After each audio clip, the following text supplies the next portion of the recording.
Hey there, folks. Let's talk about Ana Torres, a woman who carried the weight of a small town's cruelty on her shoulders, night after night, until a thunderous roar changed everything. Picture this. It's 2 a.m. in a dusty little diner off a forgotten highway in Redstone, Nevada, where Ana, a 47-year-old widow, scrubs tables under flickering fluorescent lights, her hands rough as sandpaper from years of double shifts. Her story, it's not just about surviving, it's about what happens when the world tries to break you, and something, or someone, steps in to remind you who you really are. Ana's life wasn't always this heavy. She used to laugh easy, back when her husband, Ray, was alive, fixing cars in their garage, his hands stained with grease, his smile bright enough to light up their tiny apartment. But 3 years ago, Ray's heart gave out, sudden as a snapped wire, leaving Ana alone with a pile of bills and a grief that clung like damp cold. She took on night shifts at Rosie's Diner and a warehouse job unloading crates till dawn, her body screaming for rest, her heart whispering to Ray's old photo. "I'm trying. Honey, I'm trying." The town didn't make it easier. Redstone's a place where gossip's sharper than a switchblade. Folks at the diner, neighbors on her street, even kids barely old enough to drive, they'd whisper, "There's Ana, the graveyard queen, scraping by on crumbs." Some pitied her, sure, but others, like Eddie Kane and his crew, they made a sport of it, tossing barbs about her faded jacket, her cracked boots, her accent that still carried a hint of her childhood in Juarez. "Shoulda planned better," they'd mutter, loud enough for her to hear, their laughter slicing deeper than they'd ever know. Every night, Ana walked home under streetlights that buzzed like dying wasps, clutching her coat against the desert chill, swallowing the hurt. She'd grown used to it, or so she thought, until one night at the diner, the cruelty hit harder than ever. It was a rowdy Friday, the air thick with grease and beer. Eddie and his buddy sprawled in their usual corner booth, already half drunk, their voices loud as they leaned back, smirking. "Hey, Ana, you saving up for a cardboard palace yet?" Eddie called, his words slurring, his friends cackling like hyenas. Ana's cheeks burned, but she kept her head down, wiping grease stains off a table, her hands shaking. Another voice piped up, sharper. "Bet she's working herself straight to the grave."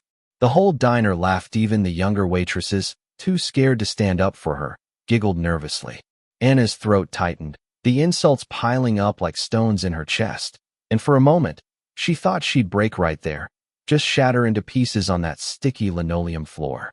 Then it happened. The door creaked open, and a low rumble shook the air, like a storm rolling in from the desert. Boots thudded on the floor, heavy, deliberate.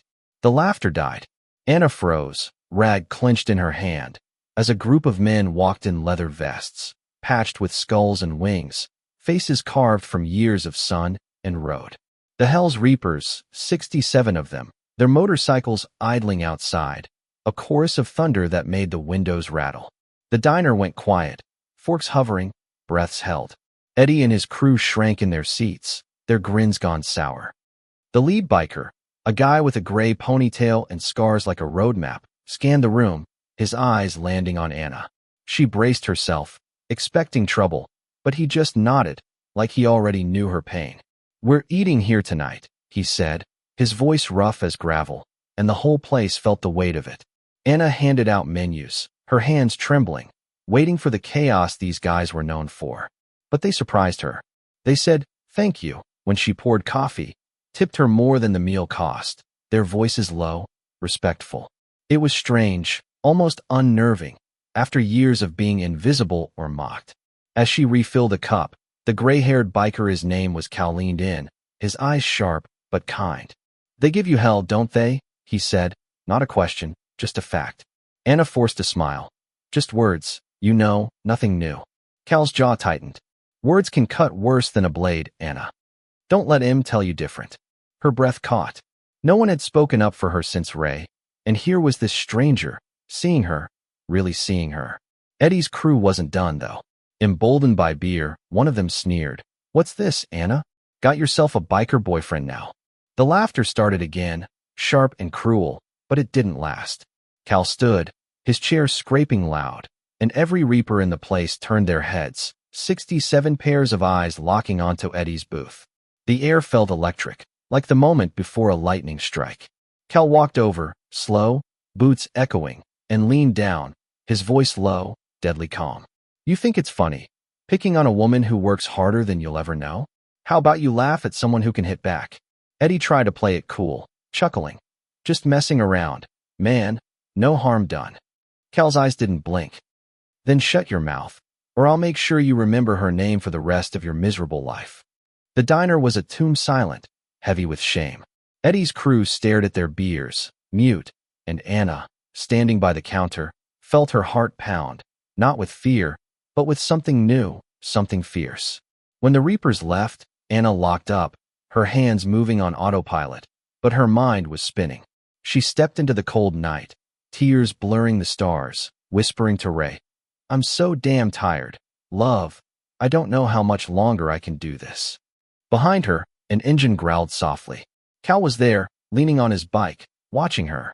He didn't say a word, just raised 2 fingers to his temple, a quiet salute, then rode off into the dark. Anna's knees buckled, not from weakness, but from the weight of being seen, really seen, for the first time in years. Word spread fast in Redstone. By morning, the town was buzzing 67 Hell's Reapers at Rosie's, staring down Eddie Kane till he nearly choked on his own bravado. People whispered in the grocery store, glanced at Anna with curiosity instead of pity. The kids who used to mock her kept their heads down. Her manager, a nervous guy named Pete, pulled her aside. Anna, you're tough, but don't get mixed up with those guys. They're trouble. She smiled, but inside, something stirred. Trouble or not, someone had stood for her, and that changed everything. A week later, Anna stumbled out of the warehouse at dawn, her uniform damp with sweat, her body aching. The parking lot was empty, except for a row of motorcycles glinting in the early light. Cal stood at the front, arms crossed, his gray ponytail catching the breeze. You work too damn hard, he said, his voice carrying across the lot. Anna flushed. Bills don't pay themselves. He nodded, like he knew her whole story, and one by one, the Reapers stepped off their bikes, not crowding her, just standing there, a quiet wall of respect. Anna's voice broke. Why me? Cal met her eyes, steady as stone. Because no one should walk alone when they've already lost everything. She tried to hold it together, but the tears came, raw and open, echoing across the empty lot. The town couldn't stop talking. Eddie and his crew, bitter as ever, spread rumors at the bar. She's got the Reapers wrapped around her finger, acting like some saint when she's just a broke widow. But their bravado was hollow, masking fear.